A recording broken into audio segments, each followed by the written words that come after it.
Hello everyone, this is Simon from writtenlegalenglish.com and welcome to this end of the week video where I'm going to go through that text I asked you guys to have a look at on Tuesday and make that negative text a lot more positive. So let's get started. In case you didn't see the text that I showed you on Tuesday, this is it over my shoulder now, and these are the tasks that I wanted you to have a look at. So if you want to have a go at redrafting this task, even mentally, just now, in your head, then pause the video and think about this for a few seconds. If you would just like to see the discussion about how we could redraft that text into a more positive form, then hang around. I did say also that there were two things. First of all, that this wasn't my text, and it's not. I'm going to show you where I got the text from at the end of this video, and I pointed out an excellent resource for you to read by way of introduction, which is Joe Ford's article from the Virginia Lawyer. That's also linked below this video if you want to check it out, and I strongly recommend that you do. Okay, enough of the introduction. Let's start making the negative positive.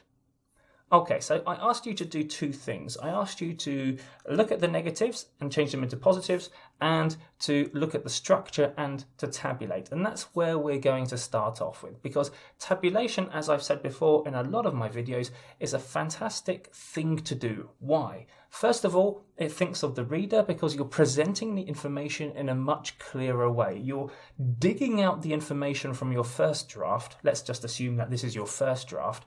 And in the second draft, which will be the tabulated form, you're clearly saying to the reader, these are the points, which is a much better structure in terms of presentation of ideas than simply bunging everything in one sentence. Secondly, it helps you identify errors in your own writing.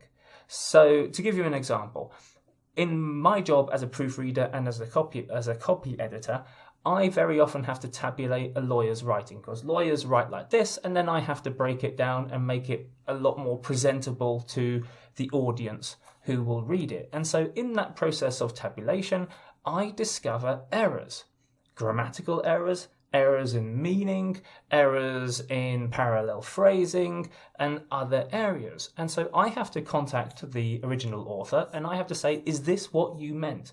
And very often the lawyer said, no, I didn't mean to say that. And then we go through the process of correcting the writing. So tabulation works in two different ways. So if we were going to tabulate this text, we might get something like this. To qualify under Section 2A, a rate agreement must meet these three conditions. All customers must receive at least 30 days notice of it. It must be published as provided above, but emergency rates do not have to be published. And it must be approved by the Commission. I think you'll agree that that is a much easier to read piece of text than the original. And it's still legal, it's still businesslike, it's still professional. Okay, so now let's deal with the negatives. The first negative, no rate agreement shall qualify. How did we deal with this?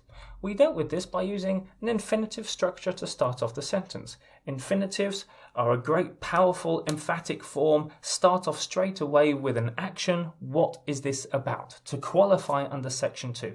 And of course, not only is it more powerful and more emphatic, it uses a lot less words than no rate agreement shall qualify under Section 2A, which goes on and on and on. Then we've got the 3 points. Where did they come from? The first point is a redraft of unless not fewer than. The second point is a redraft of unless. And also we've got a second negative form, which is the exception, provided however that, and you can see that I've underlined it just here, which is do not have to be published. So we've got one negative structure. I didn't say get rid of all of the negative structures. I just said, how could we change as many as we could? Or at least if I didn't say that, I'm making that point clear now. And then we've got the third point, which I've highlighted here. This is where we've got it from. You can see here that these changes from negative into positive are not simple changes that you can make by changing one or two words. These changes come from going back to the original message and thinking about what are we trying to communicate? What is the main message here? And in thinking about your message in that way, you strip away all of the unnecessary language. And in this case, you get rid of all of the negative forms. Well, not all of the negative forms. We need to keep one of the negative forms. But most of the negative forms have gone out of the window. And we are left with positive grammatical forms.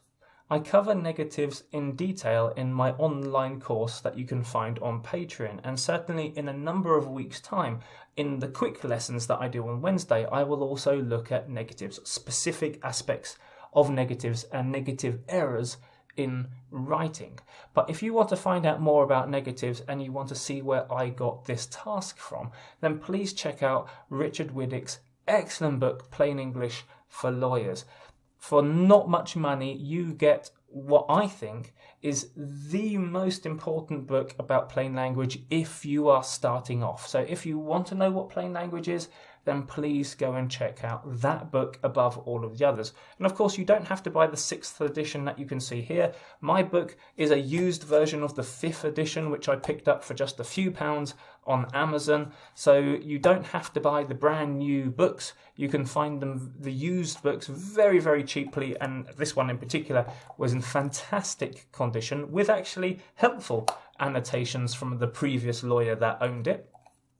So if you want to find out more about plain language and how to use plain language in your writing, then I strongly recommend this book as a starting off point. And of course, as I said, this is where you'll find the task that I used for this week. Okay, guys, that's it from me. If you've got any comments at all, positive or negative, positive I hope, then leave them in the comment section below and I will get back to you. And remember to follow me on my social media so you don't miss any of my content, whether it's YouTube, Facebook or LinkedIn, or as I said, if you want to join me on my online courses on Patreon, then please click on the link below this video. Have a great weekend, guys, and I'll see you next week.